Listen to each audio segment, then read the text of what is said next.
রূপরেখা রচনা করেছেন এবং তা শুরু করেছেন কোটা থেকে। সার্বিক শিক্ষা ব্যবস্থার দুর্নীতিকে তিনি তুলে ধরেছেন বিভিন্ন প্রেস কনফারেন্স এবং আন্দোলনের মাধ্যমে। আজকে তারই অঙ্গ হিসাবে সারা দেশব্যাপী প্রেস কনফারেন্স অনুষ্ঠিত হচ্ছে কোটা এবং সারা দেশব্যাপী শিক্ষা ব্যবস্থার সার্বিক দুর্নীতি নিয়ে। আমরা উলুবেড়িয়াতেও সেই প্রেস কনফারেন্স করছি হাওড়া জেলা গ্রামীণ কংগ্রেসের পক্ষ থেকে।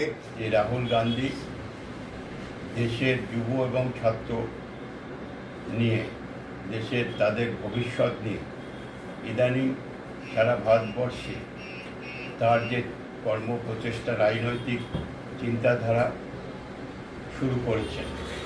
তিনি রাজস্থানের কোটায় ছাত্র সমাবেশে জাতীয় বা দলীয় পতাকা পাশে রেখে শুধুমাত্র একজন দেশের দায়িত্বশীল নাগরিক হিসেবে এবং দায়িত্বশীল নেতৃত্ব হিসেবে নিজেকে ওই ছাত্রদের মাঝে তিনি উপস্থিত করে দেশের কাছে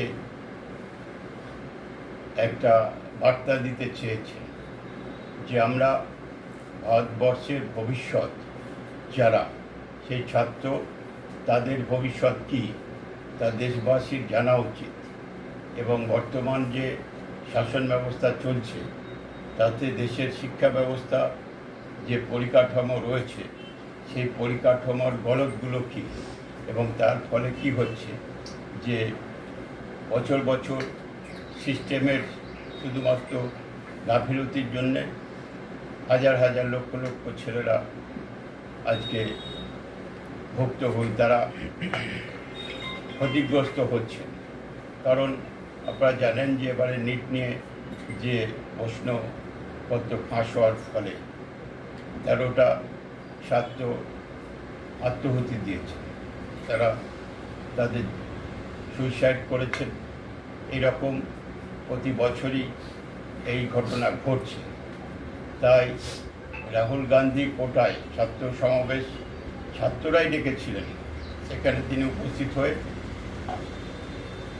তার বক্তব্য এবং বর্তমান যে শাসন ব্যবস্থা, ভারতবর্ষের শিক্ষা ব্যবস্থা কীভাবে চলছে সেটা তুলে ধরেছে। তার জন্যে আমরা সেই প্রজেক্টটা যা এআইসিসি আমাদের দিয়েছেন এবং সেটা সারা দেশব্যাপী প্রচার করতে হবে। এই কারণেই যে অত্যন্ত সুন্দরভাবে সেখানে বুঝিয়েছেন রাহুল গান্ধী যে সিস্টেমে গলদ কোথায় কোথায় আছে।